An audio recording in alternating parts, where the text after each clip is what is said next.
Hello students, कैसे आप सभी।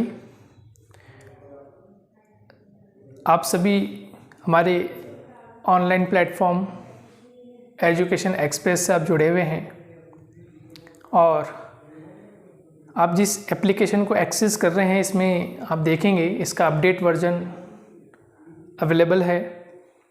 हमने इसे और नए ढंग से इसको पेश किया है। इसमें आपको कॉलम्स हर सब्जेक्ट जो फैकल्टी हैं, फैकल्टी मेंबर्स हैं, उनके नाम आपको लिखे हुए हैं जो वो सब्जेक्ट डील करते हैं, उसके अकॉर्डिंग आपको इस नए अपडेट वर्जन में मिल जाएगा।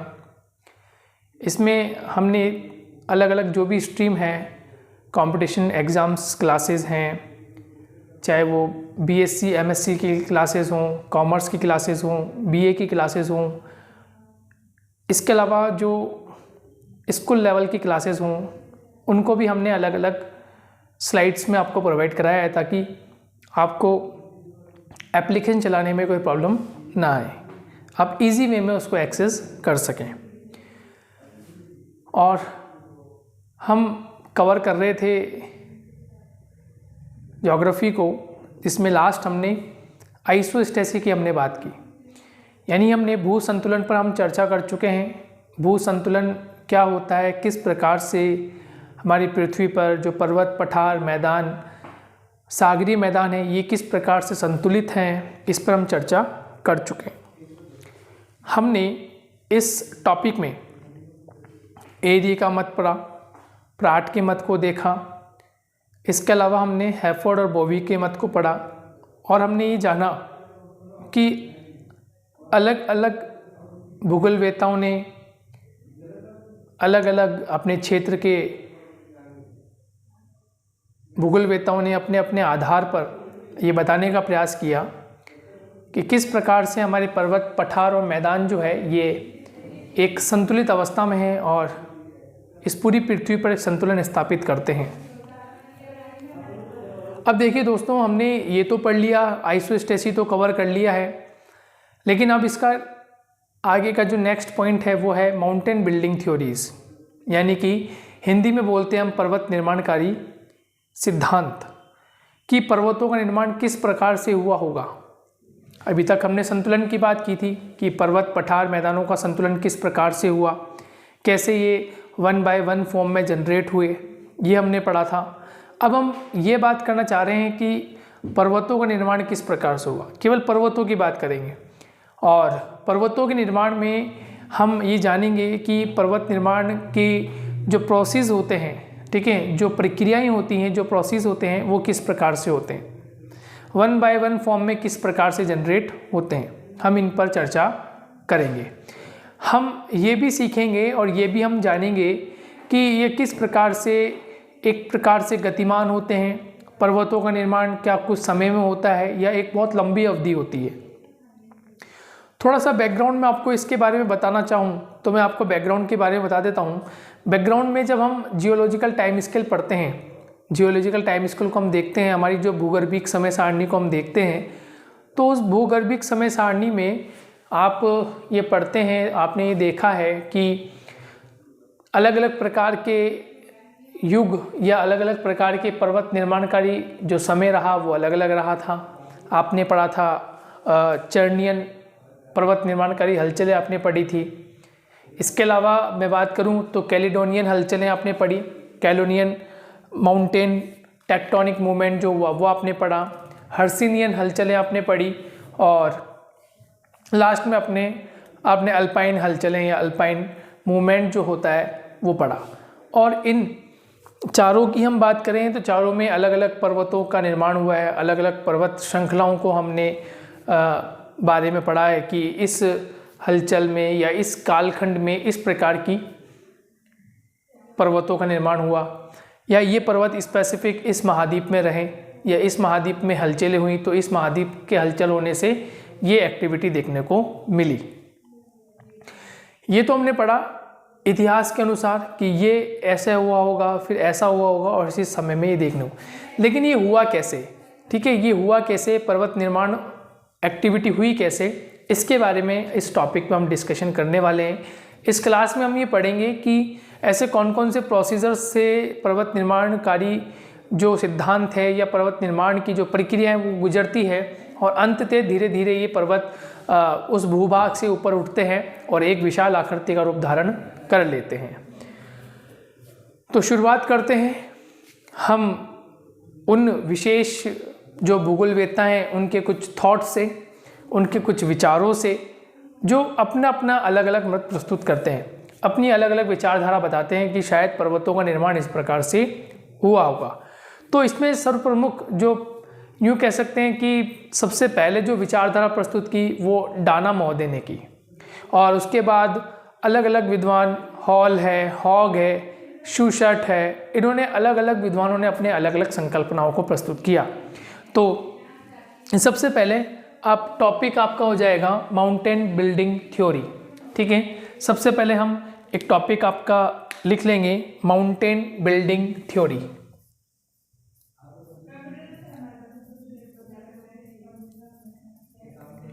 माउंटेन,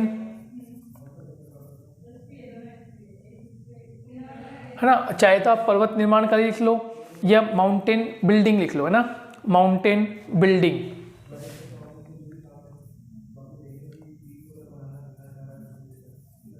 माउंटेन बिल्डिंग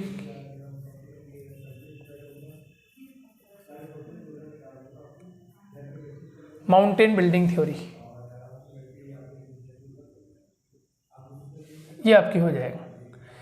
हिंदी में क्या बोलेंगे, पर्वत निर्माणकारी सिद्धांत, माउंटेन बिल्डिंग थ्योरी या पर्वत निर्माणकारी सिद्धांत हम इसको इंग्लिश में बोलते हैं, हिंदी में पर्वत निर्माणकारी सिद्धांत बोलते हैं। अब देखिए वन बाय वन जो जो इम्पोर्टेंट बातें हैं हम उन पर चर्चा करते हैं। सबसे पहले बात आती है एक व्यक्ति हुए डाना।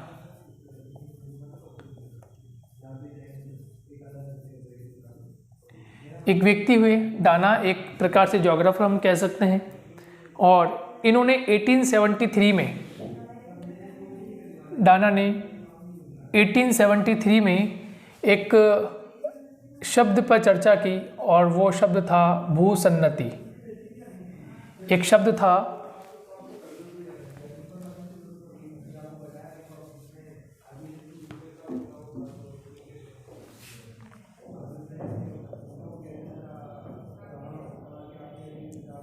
था भूसन्नति, जिसको इंग्लिश में नाम दिया गया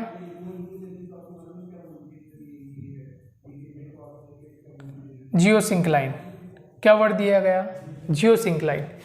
तो 1873 की बात है, इस 1873 में डाना महोदय ने भूसन्नति वर्ड दिया। ठीक है, कुछ पुस्तकों में ये भू अभिनति भी लिखा होता है, भू अभिनति, तो एक ही वर्ड है, भू अभिनति बोल लीजिए या भूसन्नति बोल लीजिए, बात एक है। तो ये ध्यान रखना है आपको कि डाना महोदय ने 1873 में भूसन्नति की बात या भू अभिनति की बात कही है। और भूसन्नति या भू अभिनति क्या होती है, तो भूसन्नति या भू अभिनति एक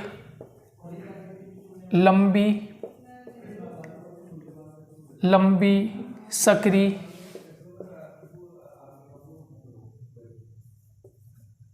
सागरीय तली वाला भाग, तली वाला भाग,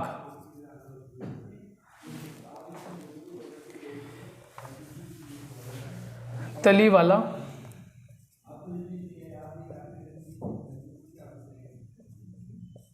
ठीक है, लंबी सकरी सागरी तली वाला भाग माना है जो निरंतर धंसता रहता है, जो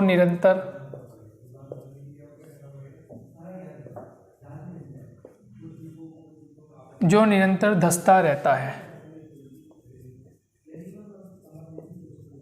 क्लियर हो गया। यानी भूसन्नति क्या हुआ, भूसन्नति का अर्थ हो गया कि लंबी सकरी सागरीय तली वाला भाग जो निरंतर क्या होता है, धंसता रहता है। इट्स मीन्स आपको ध्यान होना चाहिए, आपको पता होगा जब हम महाद्वीपीय विस्थापन की थ्योरी को हम कवर किया था, महाद्वीपीय विस्थापन को हमने देखा था, तो महाद्वीपीय विस्थापन में हमने ये देखा था कि रॉकीज़ और एंडीज़ का जो निर्माण हुआ है महाद्वीप विस्थापन में, उत्तरी अमेरिका और दक्षिण अमेरिका, जब ये दोनों महाद्वीप पश्चिम की तरफ ड्रिफ्ट कर रहे थे, अकॉर्डिंग टू वैगनर ने बताया था कि ये जब पश्चिम की तरफ ड्रिफ्ट करते हैं तो रॉकीज़ और एंडीज़ का निर्माण हो जाता है। वहीं दूसरी ओर ये बताते हैं कि जब यूरेशिया वाला भाग, गोंडवाना लैंड वाला पार्ट जब भूमध्य रेखा की तरफ ड्रिफ्ट कर रहा था तो उससे हमारे हिमालय और आल्प्स का निर्माण हो गया। तो आपको ध्यान होगा दोस्तों, वहाँ एक बात हुई थी, एक महासागर पर चर्चा हुई थी, उसका नाम था तैतीस महासागर। ध्यान होगा आपको, इस तैतीस महासागर की बात हुई थी। तो ये जो तैतीस महासागर है, यही क्या है, यही इसको हम बोल सकते हैं, यही क्या है, भूसन्नति। यही क्या है, भूसन्नति, या फिर हम इसको नाम दे सकते हैं भू अभिनति। भूसन्नति या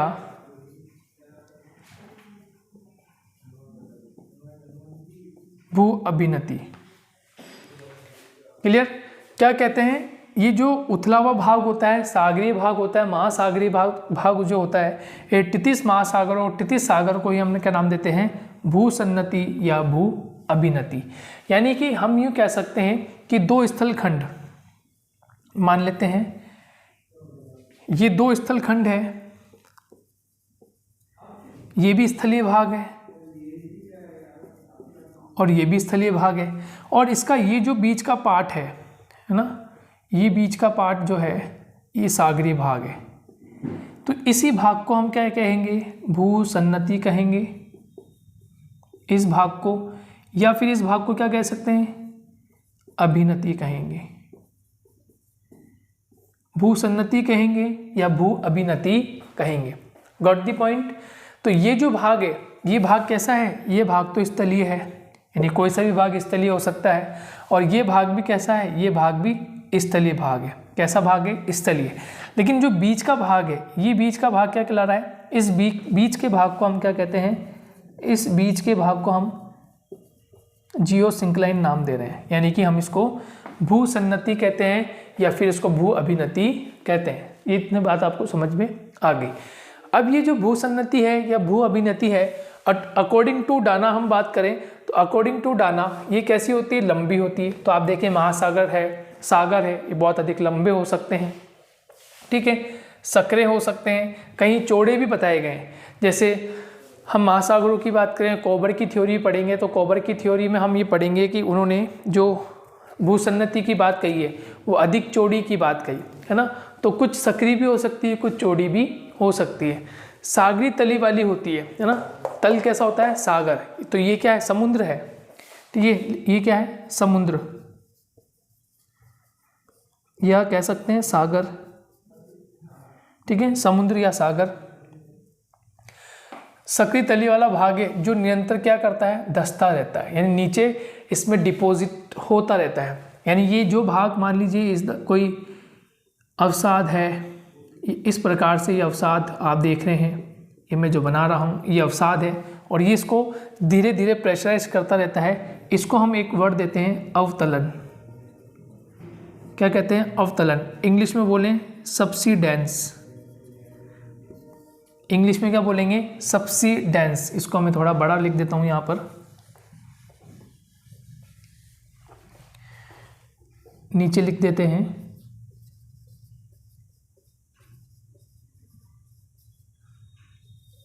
इसको बोलते हैं सबसीडेंस या कहते हैं अवतलन। यानी ये भाग जो है ये अवतलित होता रहता है, नीचे की ओर प्रेशराइज होता है, और प्रेशराइज होने के बाद धीरे धीरे इसमें एक्टिविटी होती है। वही एक्टिविटी जो है वो किसको निर्मित कर देती है, वही एक्टिविटी पर्वतों का निर्माण कर देती है। यानी ये जो एक्टिविटी है ये पर्वत निर्माण में महत्वपूर्ण भूमिका अदा करती है। ऐसा किसका मानना था, ऐसा मानना था डाना महोदय का। तो आपको ये इनका जो स्टेटमेंट है वो स्टेटमेंट आपको ध्यान रखना है कि डाना महोदय ने क्या बात कही, और इस डायग्राम के थ्रू मैंने बताने का प्रयास किया है आपको। इस डायग्राम के थ्रू मैंने आपको बता दिया है कि वास्तविकता में भूसन्नति क्या है या भू अभिनति क्या होती है, अवतलन किस तरह से होता है, या दशान किस प्रकार से होता है, इसको इंग्लिश में हम कहते हैं सबसीडेंस, और समुद्र या सागर में ही ये एक्टिविटी देखने को मिलती है और माना जाता है यहीं से पर्वत निर्माण की एक्टिविटी शुरू हो जाती है। या यूँ कहें यही एक प्रकार से इनके लिए एक प्रोसेस, एक स्टेज ना, एक प्लेटफॉर्म प्रोवाइड करता है और यहीं से हमारे पर्वतों का निर्माण होना प्रारंभ होता है। ठीक है, इतनी बात आपको समझ में आ गई है और ये आप इसको नोट कर लीजिए।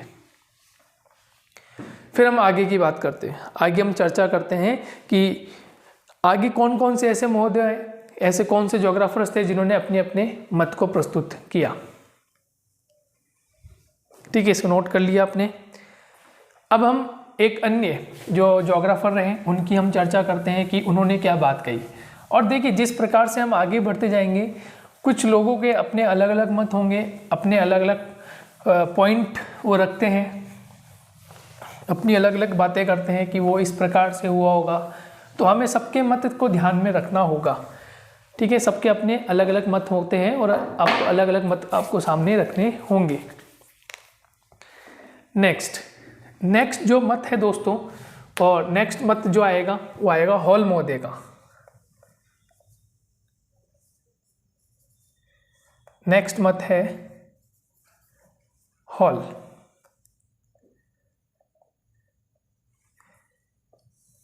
ठीक है, ये हॉल महोदय, जिस तरह से डाना है उसी तरह से हॉल महोदय भी आए और हॉल महोदय ने अपने मत रखे और इन्होंने कहा अवसादन के मध्यांतर पानी की गहराई हर सगे समान ही रही है। जो अवसादन हुआ था उस अवसादन के समय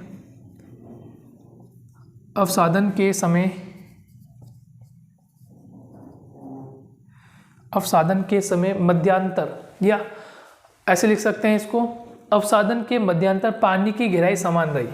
अवसादन के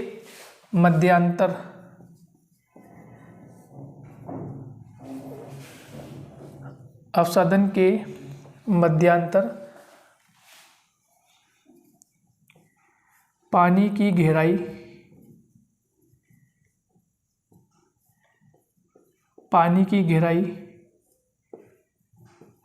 समान रही। ठीक है, यानी कि जब अवसादन की एक्टिविटी हो रही थी उस समय जो पानी की गहराई थी वो समान थी, वो बदली नहीं थी, केवल जो उसका पैंदा था वो नीचे की ओर धंसता चला गया। तो अवसादन के समय मध्यांतर में पानी की गहराई समान रही तथा जो उसका पैंदा था या यूँ कह सकते हैं अवतलन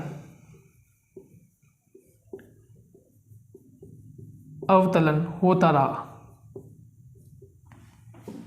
ठीक है, ऐसा किसका कहना था? हॉल का कहना था। ये हॉल मानते हैं और धीरे धीरे वो नीचे की ओर धंसता रहा। यानी इन्होंने जो डायग्राम दिया वो कुछ इस प्रकार से बताने का इन्होंने प्रयास किया, कुछ इस तरह की एक्टिविटी हुई होगी। जैसे फर्स्ट स्टेज में हम मान लेते हैं कि ये कुछ भाग ऐसा रहा, फिर निरंतर और धंस गया और निरंतर और धंसता चला गया। यानी ये तो हो गया आपका जलीय भाग, ये आपका जलीय भाग हो गया। और यहाँ मान लीजिए ये आपका सबसिडेंस था, यानी कि आपका अवसादीकरण का ये भाग था।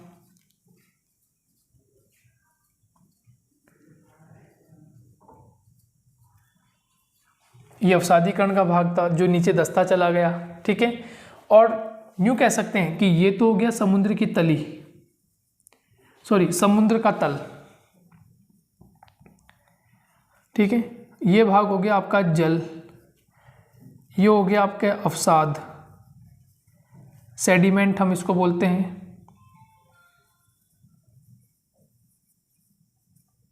सेडिमेंट, ठीक है, अवसाद। और ये हो गया आपका, वहाँ हमने लिखा था अवतलन। अवतलन मतलब हो गया सबसिडेंस।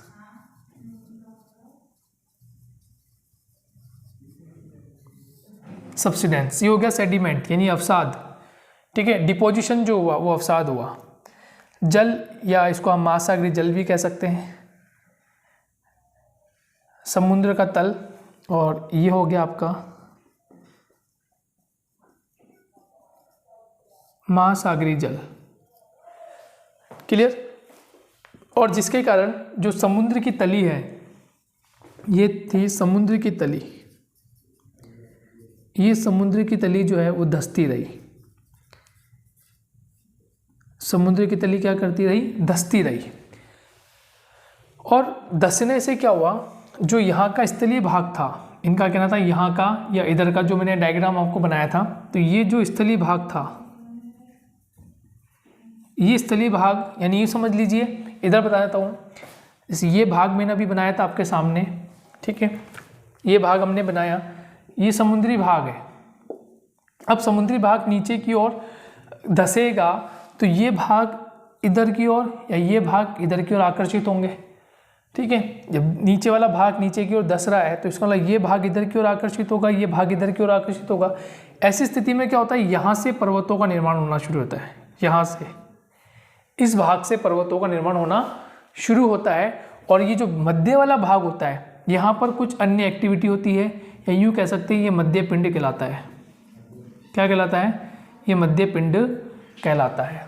क्लियर हो गया होगा, बात समझ में आ गई होगी आपके कि जो बात हॉल ने कही, तो हॉल ने क्या कही है कि अवसादन के मध्यांतर, यानी अवसादन की जब एक्टिविटी हो रही थी तो पानी की गहराई में कोई परिवर्तन नहीं हुआ, लेकिन एक परिवर्तन हुआ जो उसका पैंदा था, यानी पैंदे को हम क्या बोल सकते हैं, बॉटम, ठीक है, एक नाम दे सकते हैं बॉटम। जो बॉटम था वो अवतलित होता चला गया, यानी वो सबसाइड होता गया, सबसिडेंस उसमें होना प्रारंभ हो गया। तो ये जो मानने वाले जो विचारक हैं, बताने वाले जो विचारक हैं, वो कौन है, हॉल है, ठीक है। तो हॉल ने ऐसी बात सामने कही कि शायद कुछ ऐसी एक्टिविटी हुई होगी जिसके माध्यम से ये अलग अलग टाइप्स हमें देखने को मिले। क्लियर हो गया, बात समझ में आ गई होगी आपके। अब देखिए आगे हम बात करते हैं, एक मत होता है हॉग का, ठीक है। इसके बाद जो मत देते हैं वो मत देते हैं हॉग। तो ये आपको समझ में आ गया होगा, आप इसको नोट कर लीजिए, बना लीजिए इसको।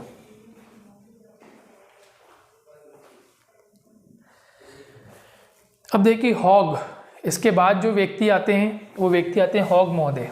और हॉग महोदय क्या कहते हैं, इनका भी उसी प्रकार से जैसे डाना ने बात कही वही बात इनकी भी थी,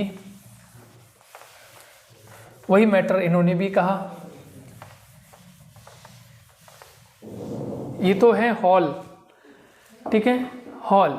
अब जो आने वाले हैं उनका नाम है हॉग। तो हॉग महोदय क्या बात करते हैं,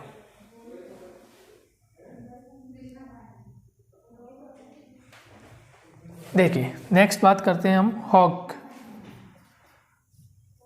महोदय की। और हॉग महोदय क्या कहते हैं,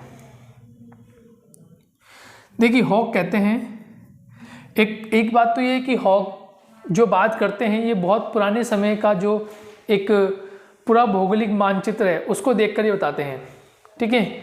और उस पर बात करते हैं, कहते हैं लंबे अपेक्षाकृत गहरे,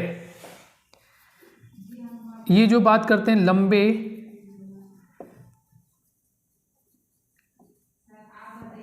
अपेक्षाकृत गहरे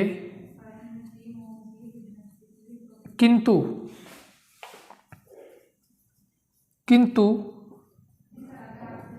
कम चौड़े सागरीय भाग होते हैं, कम चौड़े सागरीय भाग होते हैं। क्लियर, बात आपको समझ में आई है इसकी। देखिए वही बात जो पहले ऊपर डाना ने कही थी, डाना ने यह बात कही कि जो भूसन्नति होती है या भू अभिनति जो होती है, ये भू अभिनति क्या है, लंबी होती है, सक्रिय होती है, सागरी तली वाली होती है, जिसमें निरंतर दशान या सब्सिडेंस होता रहता है। और वही बात हॉग महोदय भी कहते हैं। और हॉग महोदय भी यही बात कहते हैं कि ये जो भूसन्नति होती है या जो भू अभिनीति होती हैं ये लंबी यानी लंबे होते हैं, अपेक्षाकृत गहरे होते हैं, किंतु ये कम चौड़ी होती है, किंतु ये कम चौड़ी सागरीय भाग होते हैं जो धीरे धीरे अवतलित होते जाते हैं और अत्यधिक मात्रा में ये अवतलित हो जाते हैं।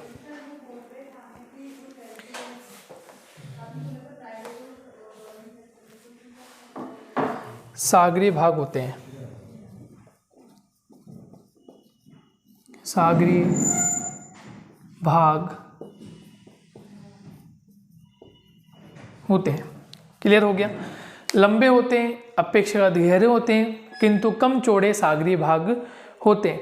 मतलब वही बात कही गई है, वही बात बताई गई है जो ऊपर डाना ने अपनी बात कही थी। तो डाना ने भी वही बात कही, वही अपना मैटर दिया, वही अपना स्टेटमेंट दिया कि वास्तविकता में ऐसा क्या होता है जिसके माध्यम से ये लंबी होती है, चौड़ी होती है और दस्ती रहती है। क्लियर हो गया। अब देखिए एक और बात करें तो एक मत दिया इवांस ने। एक व्यक्ति हैं, एक है इवांस, और इवांस महोदय ने अपना एक अलग मत दिया। और इवांस महोदय क्या कहते हैं कि भूसन्नति का तलछटी जमाव की अधोगति, है ना, जो भूसन्नति होती है या भू अभिनति होती है, भूसन्नति या भू अभिनति, ये जो भूसन्नति और भू अभिनति दोनों वर्ड ध्यान रख लें आप, कोई नए वर्ड नहीं है, या दोनों एक ही वर्ड है, ठीक है। तो भूसन्नति या भू अभिनति जो होती है, इनके तलछट जमाव होता रहता है, तलछट में जमाव होता रहता है। जमाव होने से इनकी अधोगति प्रारंभ हो जाती है।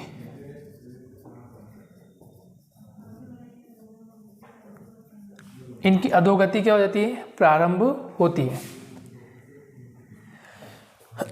क्लियर। यानी भूसन्नति या भू अभिनति जो है, भूसन्नति या भू अभिनति जो है, इनकी तलछट में जमाव होने से इनमें अधोगति प्रारंभ हो जाती है। यानी नीचे की ओर सबसिड होते हैं, सब्सिडेंस आता है, नीचे की ओर सबसाइड होते हैं, सब्सिडेंस आता है, और सब्सिडेंस आने से धीरे धीरे क्या होता है, धीरे धीरे तलछट जमाव होना और फिर अधोगति होना और फिर बाद में पर्वत निर्माणकारी एक्टिविटी हो जाना। ऐसा कौन मानते हैं, ऐसे ये चारों महोदय का कहना है, चारों महोदय की बात समझ में आ जाती है। ठीक है। तो यहाँ तक अभी हमने बात की। अभी जो पूर्णतः चर्चा हुई है वो पूर्णतः चर्चा हुई है माउंटेन बिल्डिंग थ्योरी के अंतर्गत केवल और केवल भूसन्नति के बारे में।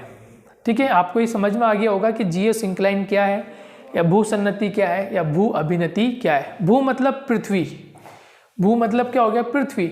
और पृथ्वी के आंतरिक भागों में या पृथ्वी के ऊपरी भागों में हमें क्या देखने को मिल रही है, लंबी, गहरे, कम चौड़े सागरी भाग देखने को मिल रहे हैं। ठीक है। लंबी, सकरी या सागरी तली देखने को मिलती है जिस पर निरंतर दस्ती रहती है। तो हम वहाँ बात कर रहे हैं। यानी सिंपल सी बात यूँ समझ लीजिए कि यहाँ जो भू अभिनति की बात हुई है या भूसन्नति की बात हुई है वो कोई ना कोई सागरीय भाग है। ठीक है। कोई महासागरीय भाग होगा या कोई सागरीय भाग होगा जहाँ पर अवसाद आता रहता है, जहाँ पर अवसाद इकट्ठा होता रहता है। तो ये जो भाग है वो क्या है, वो जियोसिंक्लाइन है। देखो भू मतलब क्या हो गया, जियो, हम कहते हैं ना भूमंडल। ठीक है। या आप कहते हैं भू मतलब क्या, हमारी जियो यानी पृथ्वी। ठीक है। और सिंक्लाइन का मतलब क्या होता है, अभिनति। एक होता है सिंक्लाइन, एक होता है एंटीक्लाइन। दो वर्ड होते हैं, वो हम आगे डिस्कस करेंगे। लेकिन सिंक्लाइन का मतलब क्या हो गया, अभिनति। यहाँ पर ये वर्ड क्या निकल के आ गया, अभिनति, या सन्नति बोल लीजिए या अभिनति बोल लीजिए, बात एक ही है। सिंक्लाइन का मतलब ये हो गया। और जियो का मतलब क्या होगा, भू, यानी हमारी पृथ्वी पर सिंक्लाइन का बनना, यानी कोई भाग डेप्रेशन हो जाना, किसी भाग, कोई भाग नीचे की ओर गिर जा, वहाँ गड्ढा हो जाना, वो क्या कहलाता है, सिंपल सी भाषा में हम उसको क्या बोल लेते हैं, सिंपल सी भाषा में उसको जियो सिंक्लाइन कह देते हैं। क्लियर होगी बात, ये मैटर क्लियर हो गया होगा। अब इन्होंने केवल यही बात की कि भूसन्नति होती है, लेकिन एक व्यक्ति और आते हैं, शूशट महोदय, है ना, शूशट का मत पढ़ते हैं। शूशट महोदय जो है, शूशट महोदय भूसन्नतियों को अलग अलग रूपों में व्यक्त करते हैं। हम बात करते हैं शूशट महोदय की। इन्होंने 3 अलग अलग भूसन्नतियों के नाम बताए हैं और उन भूसन्नतियों से किन किन पर्वतों की उत्पत्ति हुई है उसके बारे में इन्होंने चर्चा की है। तो 1 बाय 1 हम देखते हैं।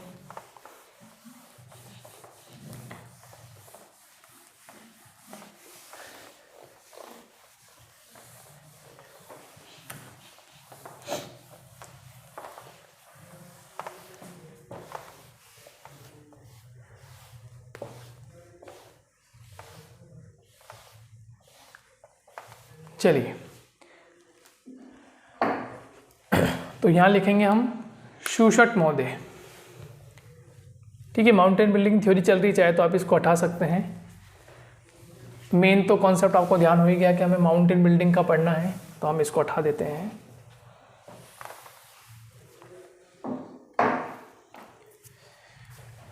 यहाँ डाल लेते हैं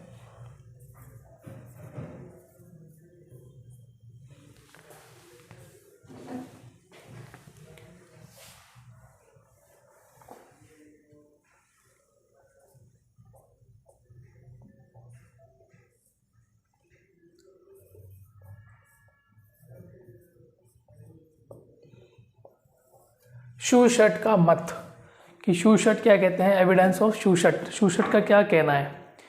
देखिए, नंबर 1, सबसे पहले मानते हैं ये मोनोजियोसिंक्लाइन।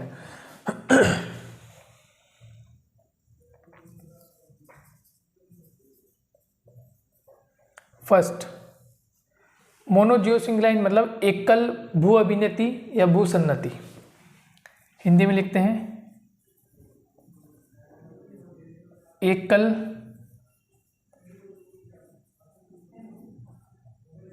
भू सन्नति या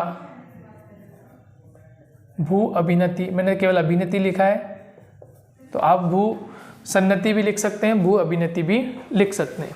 और इन्होंने वही बात कही कि लंबी होती है, सकड़ी होती है, अधिक चौड़ी होती है।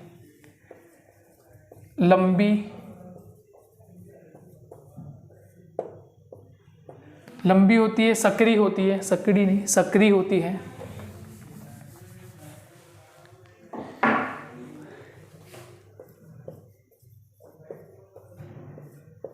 ठीक है, लंबी होती है, सकरी होती है तथा समुद्र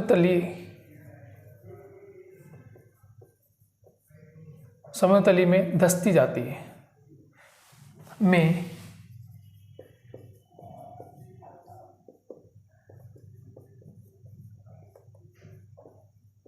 धंसती जाती है।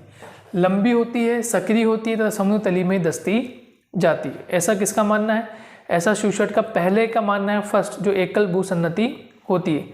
ठीक है, ये दूसरा इसकी इंपॉर्टेंट बात क्या है, प्राथमिक प्रकार की होती है। मतलब सबसे पहले यही बनती है, प्राथमिक प्रकार की होती है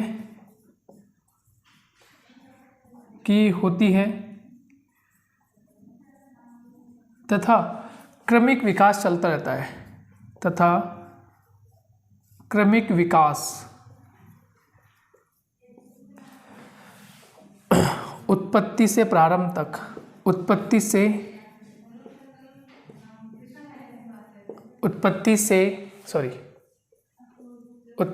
अंत तक चलता रहता है।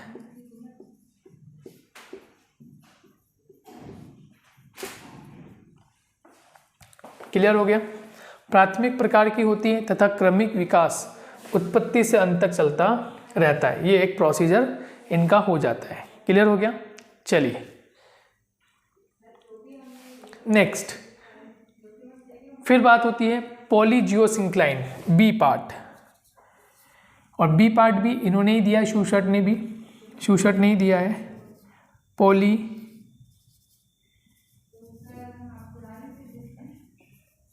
पॉलीजियोसिंक्लाइन, या इसको बोलते हैं बहुल भूसन्नति या अभिनति, कुछ भी कह सकते हैं। ठीक है, पॉलीजियोसिंक्लाइन या बहुल भूसन्नति। ठीक है, ये क्या कहते हैं? यह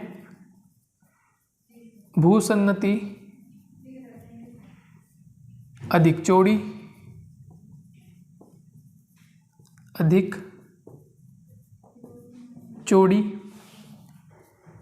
वे विस्तृत होती है।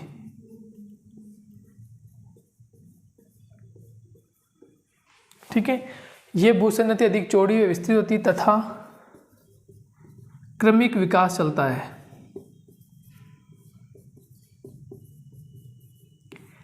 क्रमिक विकास चलता रहता है।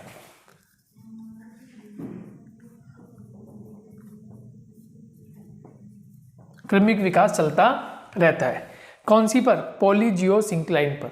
तो क्रमिक विकास चल रहा है, विकास किसी प्रकार का रुकता नहीं है, प्रारंभ से लेकर अंतिम ये मैटर चलता रहता है। ठीक है। और तीसरी यानी एक सन एक जियोसिंक्लाइन है, यूँ समझ लीजिए जैसे ये है, इसमें एक सन एक जियोसिंक्लाइन है, विस्तृत है, चौड़ी हो गई ना, देखिए ये यहाँ से यहाँ तक चौड़ी हो गई। एक से अनेक, बहुल यानी कि पॉलिस जियोसिंक्लाइन हो गई। नेक्स्ट,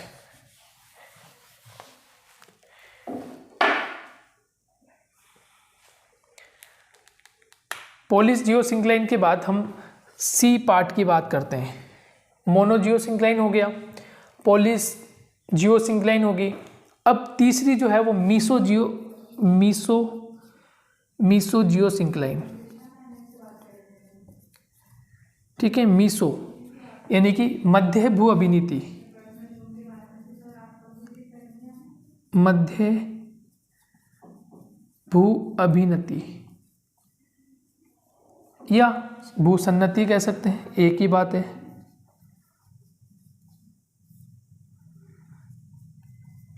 ठीक है, मध्य भू अभिनति या भूसन्नति कहते हैं। क्लियर हो गया बात? ये हो गया मीसो जियोसिंक्लाइन। मीसो जियोसिंक्लाइन, इसमें कहा गया है कि अपने तट की ओर अग्रसित होती है, दोनों तरफ से, दोनों ओर से नहीं, दोनों तटों की ओर से, ऐसे नहीं, दोनों तटों की ओर से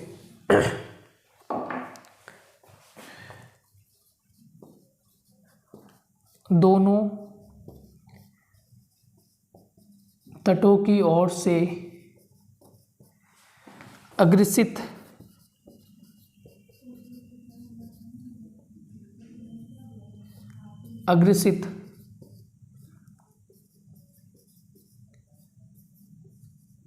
होती रहती है।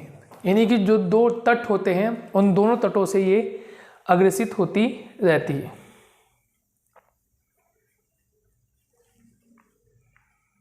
और सबसे इंपॉर्टेंट बात है कि महाद्वीपों के मध्य भाग में रहती है। महाद्वीपों के मध्य भाग में पाई जाती है, मध्य भाग में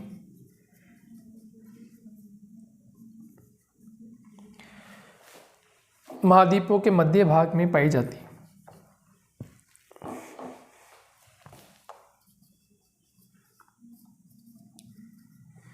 क्लियर?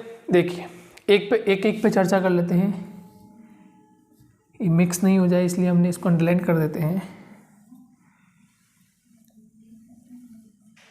चलिए डिस्कशन करते हैं, एक बार वापस चेक कर लेते हैं।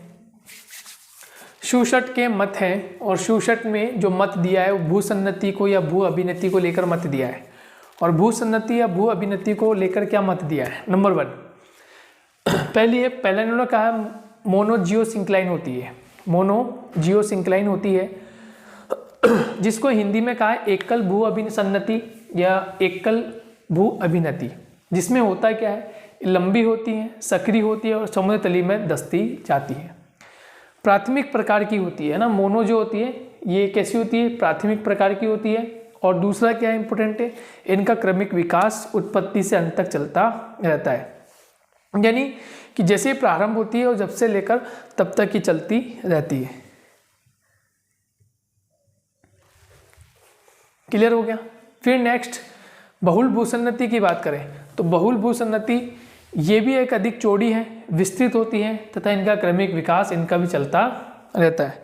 यानी 1 by 1 प्रोसीजर इनका चल रहा है, रुक नहीं रहा, विकास चलता जा रहा है। और फिर है मीसो जियोसिंक्लाइन, यानी मध्य भू अभिनति या भूसन्नति दोनों तटों की ओर अग्रसित होती है। यानी कि एक तट नहीं होते, इसके दोनों तट होते हैं और महाद्वीपों का भाग हो सकता है। ठीक है, महाद्वीपों के मध्य भाग में पाई जाती है। अब इसका डायग्राम पहले जैसा ही है जो मैंने आपको बनाया था पहले। यानी इसके डायग्राम की बात करें तो जो मैंने आपको पहले बताया था इस तरह का, तो देखिए ये स्थल भाग हो गया और ये भी स्थल भाग हो गया, ठीक है, ये दोनों स्थल भाग हो गए और यहाँ पर ये सागरीय भाग हो गया। तो ये क्या बन गया, भूसन्नति। क्लियर, ये स्थल भाग हो गया, ये स्थल भाग हो गया, दोनों स्थल भाग हो गए और बीच में क्या बन गई, भूसन्नति। तो ये जो उदाहरण है वो उसका है। और बहुल में क्या होती, बताया था ना, बहुत सारी भूसन्नतियाँ हो सकती है, बहुत सारे अभिनतियाँ हो सकती है, और मोनो में सिर्फ एक ही होती है, मोनो में सिर्फ एक होती है, एक से अनेक नहीं होती। एक से अनेक चली जाए होगी तो पोली में आ जाएगी, पोलीजियोसिंक्लाइन। और मीसो में तो क्या आएगा, दोनों स्थलीय भाग, यानी दोनों महाद्वीपों का भाग हो सकता है, या दो स्थलीय भाग हो सकते हैं। जैसे यहाँ बात हुई थी कि दो स्थलीय भाग हो सकते हैं, नंबर 1 नंबर 2, या दो महाद्वीपीय भी हो सकते हैं। जैसे मान लीजिए यहाँ पर मान लेते हैं यूरेशिया महाद्वीप, और यहाँ एक भाग रहा होगा गोंडवाना लैंड वाला भाग, तो ये भी इसमें शामिल किया जा सकता है, इनको इसमें भी शामिल हम कर सकते हैं। तो यूरेशियन या गोंडवाना लैंड इसमें हम शामिल कर सकते हैं। क्लियर, तो इसको आप नोट कर लें, इम्पोर्टेंट है, इसलिए मैंने आपको इसको समझा दिया है आराम से। किसी तरह की कोई समस्या नहीं है। ये ध्यान रखिएगा, ये शूशट का मत है, बस इतनी चीज़ आपको ध्यान रखनी है कि ये शूशट महोदय का मत है, तो आपको इस पर विशेष फोकस करके रखना है। क्लियर है, चलिए एक एक बात इम्पोर्टेंट है, एक एक बात आपको क्लियर हो जानी चाहिए कि हम किस पर चर्चा कर रहे हैं। कुछ भूसन्नतियाँ होती हैं जो एक जगह ही रहकर उनमें क्रिया होती है, वो क्रियाएं करती रहती हैं, और कुछ भूसन्नति होती है जिसमें मूवमेंट होता है, गति होती है, ठीक है, मोशन उनमें होता है और वो गति करती रहती है। तो इस प्रकार की भूसन्नतियाँ पाई जाती है। क्लियर हो गया, चलिए अब ये तो समझ में आ गया, दो चीज़ें हमने समझ ली। सबसे पहले भूसन्नति की बात हो गई, सबसे पहले जियोसिंक्लाइन की बात हो गई। जियोसिंक्लाइन को समझकर, जियोसिंक्लाइन को समझ लिया है, जियोसिंक्लाइन को पढ़ लिया है कि जियोसिंक्लाइन क्या है, भूसन्नति या भू अभिनति क्या है, ये इतनी बात हमारे समझ में आती है। फिर बात आगे बढ़ाते हैं तो फिर शूशट का मत आ जाता है और ये बता देते हैं कि भाई भूसन्नति इतने इतने प्रकार की होती है, मोनो जियोसिंक्लाइन हो जाती है, पॉली जियोसिंक्लाइन हो जाती है, या मीसो जियोसिंक्लाइन हो जाती है। यहाँ तक ये बात भी हमें समझ में आ जाती है। क्लियर हो गया, चलिए अब हम बात कर लेते हैं कि साहब हम पढ़ रहे हैं माउंटेन बिल्डिंग थ्योरी, यानी कि पर्वत निर्माणकारी एक्टिविटी पढ़ रहे हैं, ठीक है। चलिए, तो अब आपको ये पता होना चाहिए, इसको हम पहले भी बता चुके हैं, इस थ्योरी की हम शुरुआत कर रहे हैं तो इसमें भी हम बता देते हैं आपको कुछ इम्पोर्टेंट फैक्ट। मैंने आपको बताया था कि हमारी पृथ्वी पर, हमारी पृथ्वी की जब उत्पत्ति हुई और पृथ्वी की उत्पत्ति होने के पश्चात हमारे अलग अलग प्रकार के उच्चावचों का निर्माण हुआ, यानी कि हम इसको इंग्लिश में बोलते हैं रिलीफ ऑर्डर्स। रिलीफ ऑर्डर्स यानी अलग अलग समय में अलग अलग जो हमारे उच्चावच होते हैं उन उच्चावचों का निर्माण हुआ, जिसमें सबसे महत्वपूर्ण, सबसे इम्पोर्टेंट हम जब बात करते हैं कि फर्स्ट रिलीफ ऑर्डर जो होता है ना, first relief order, first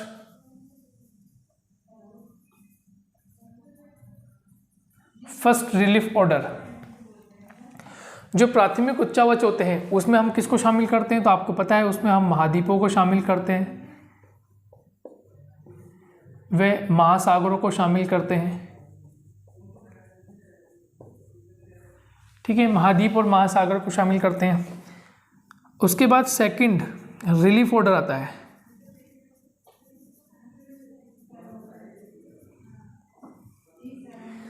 second relief order की बात करें तो इसमें हम पर्वतों की बात करते हैं, पर्वतों, पठार या पठारों और या फिर मैदानों की बात होती है, ये कहलाते हैं सेकंड रिलीफ ऑर्डर। और फिर बात आती है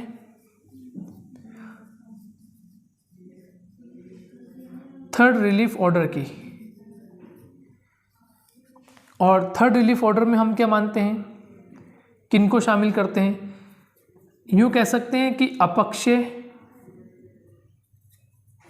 अपर्दन की क्रिया, अपक्षय अपर्दन की क्रिया के परिणाम स्वरूप की क्रिया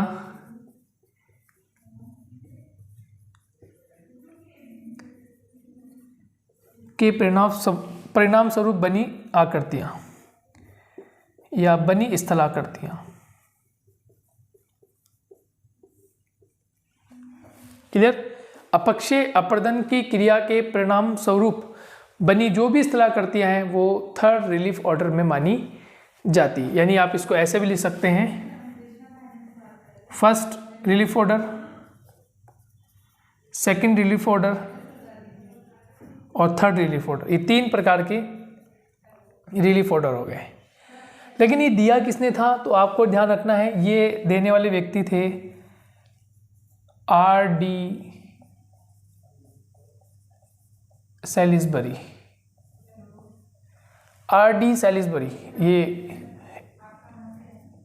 R.D. सैलिसबरी ने ये बात कही कि तीन प्रकार के रिलीफ ऑर्डर्स होते हैं। फर्स्ट रिलीफ ऑर्डर में हम रखते हैं, शामिल करते हैं महाद्वीपों को और महासागर को। सेकंड रिलीफ ऑर्डर में शामिल करते हैं पर्वतों को, पठारों को, मैदानों को। और थर्ड रिलीफ ऑर्डर में शामिल करते हैं अपक्षय या अपर्दन की क्रियाओं के परिणाम स्वरूप बनी स्थलाकृतियों को।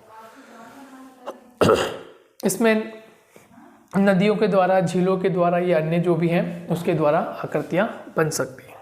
ठीक है, देखो महाद्वीपों को और महासागरों को तो हम पढ़कर आ चुके हैं कि इनकी उत्पत्ति कैसे हुई है ना।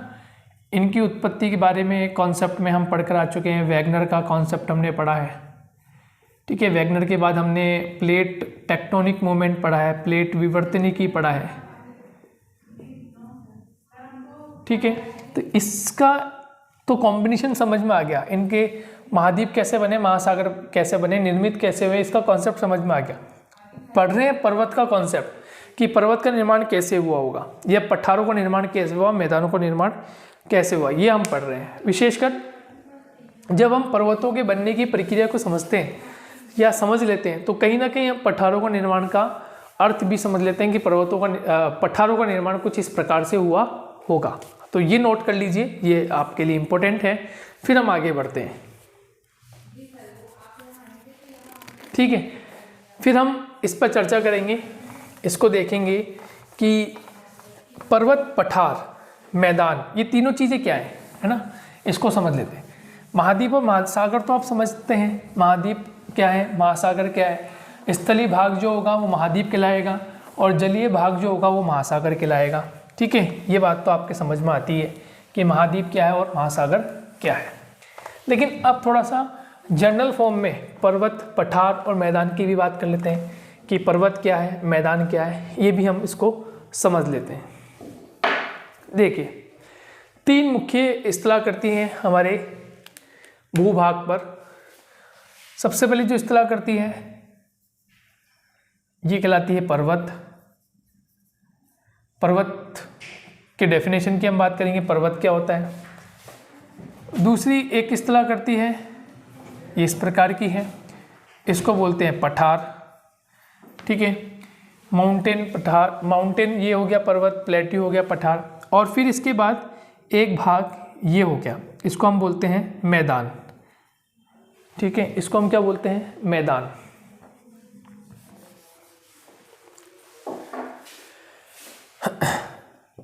ये हो गया मैदान।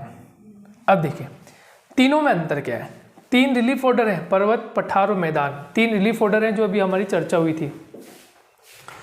उन तीन में से जो नंबर 1 है पर्वत। पर्वत में देखिए क्या होता है, पर्वत में ये पीक पॉइंट होता है, पीक पॉइंट होता है, ध्यान रखिएगा। तो वो क्या कहलाता है, पर्वत। क्या कहलाता है, माउंटेन। यहाँ इंग्लिश में लिख लेते हैं, क्या कहलाता है, माउंटेन। तो पीक पॉइंट होता है, जैसे यूँ मान लीजिए कि यदि कोई ऐसी स्थलाकृति है तो उसका क्या होगा, पीक पॉइंट होगा। दूसरा, एक तो सबसे पहली बात क्या होती है कि इसका पीक पॉइंट होता है। पहली बात तो ये हो गई कि इसका पीक पॉइंट होता है। दूसरी बात क्या हो गई कि हाइट की हम बात करें, हाइट की बात करें तो हाइट जो होती है वो 1000 मीटर एंड अबाउ, यानी कि 1000 मीटर या उससे अधिक होती है। हाइट जो होती है 1000 या उससे कहीं अधिक होती है, ठीक है। और दूसरा लगभग ये 250 to 350 डिग्री एंगल पर झुके हुए होते हैं। एंगल पर क्या होते हैं,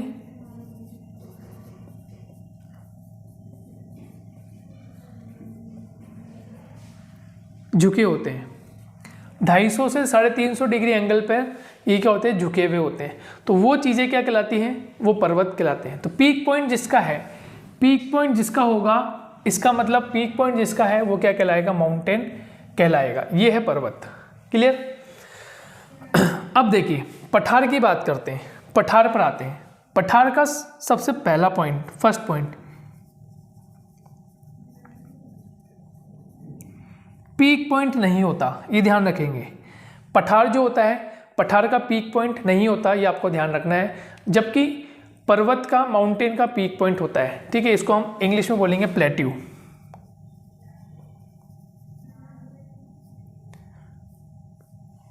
पीक पॉइंट नहीं होता।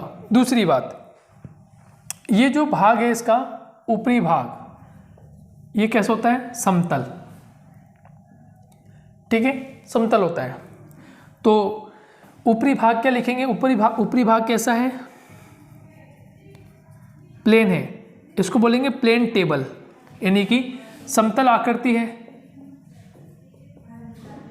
समतल आकृति, प्लेन टेबल है। ऊपर से कैसा, प्लेन टेबल।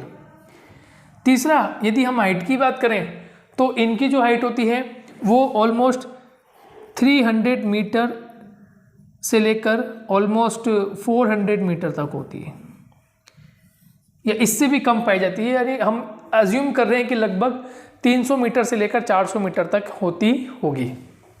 तो ये होगा पठार। अब देखिए मैदान की बात करें तो मैदान में वही चीज़ कि साहब पीक पॉइंट नहीं होता। पहली बात तो ये है, पीक पॉइंट नहीं है। दूसरी बात, ये जो है ये फ्लैट है,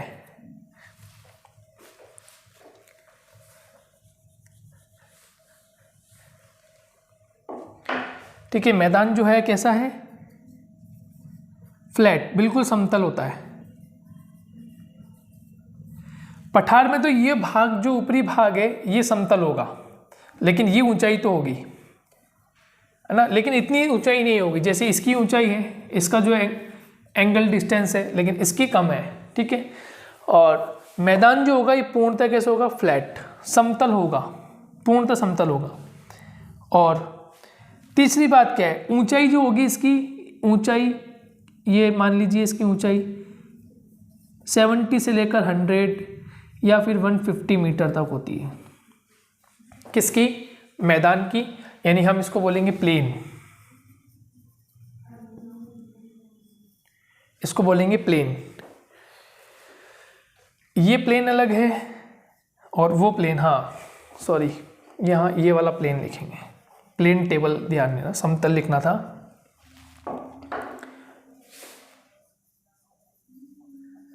ये प्लेन टेबल है, वो मैदान हो गया, ठीक है। तो ये तीन चीज़ों को हमने समझ लिया है इस क्लास में अच्छे से। आगे का जो लेक्चर होगा, आगे जो मैटर होगा वो हम नेक्स्ट क्लास में डिस्कस करेंगे। ये आपको तीनों चीज़ें समझ में आ गई, तीनों में अंतर समझ में आ गए आपको कि पर्वत क्या होता है, पठार क्या होता है और मैदान क्या होता है। पर्वत किस प्रकार से बनते हैं, पर्वत का पीक पॉइंट होता है, सबसे पहली बात ये ध्यान रखनी है, पर्वत का क्या होता है, पीक पॉइंट होता है। दूसरी बात हाइट होती है, यानी इसकी ऊंचाई है 1000 से अधिक, 1000 या 1000 से अधिक, ठीक है। एंगुलर मोमेंट होता है, झुके हुए होते हैं, उसको हम क्या कहते हैं, माउंटेन कहते हैं। दूसरी बात, पठार की हम बात करें, प्लेट्यू की बात करें तो इनका ऊपरी भाग समतल आकृति का होता है। नेक्स्ट, पीक पॉइंट नहीं होता, ये ध्यान रखेंगे, पीक पॉइंट नहीं होता। ऊपरी भाग प्लेन टेबल है, ऊपरी भाग समतल है। और इसकी जो हाइट होती है, ठीक है, यहाँ हाइट लिख लीजिए। वैसे जो भी हाइट होती है ना, देखिए दोस्तों, जो भी हाइट होती है वो हमेशा हम सी लेवल से काउंट करते हैं, ये ध्यान रखिएगा आप। जो सी लेवल होता है उस सी लेवल से हम हाइट काउंट करते हैं, और हमारा जो सी लेवल है वो चेन्नई का तट है। तो इस चेन्नई के तट से हम सी लेवल को काउंट करते हैं, जितनी भी ऊंचाई है वो सब सी लेवल चेन्नई के तट से काउंट की जाती है। ठीक है, तो 300 to 400 मीटर इनकी हाइट होती है। प्लेन की बात करें, मैदान की बात करें, तो पीक पॉइंट नहीं होता, फ्लैट होते हैं। जैसे यहाँ तो प्लेन टेबल है वो फ्लैट है, और इनकी जो हाइट होती है वो ऑलमोस्ट 70 to 100 या 150 मीटर तक हो सकती है, या उससे कम भी पाए जाते हैं। ठीक है, और सी लेवल से नोट किया जाता है, ये आपको ध्यान रखना है। तो इस प्रकार से हमने जाना कि पर्वत क्या होते हैं, पठार क्या होते हैं, और मैदान किस प्रकार से बने हुए होते हैं।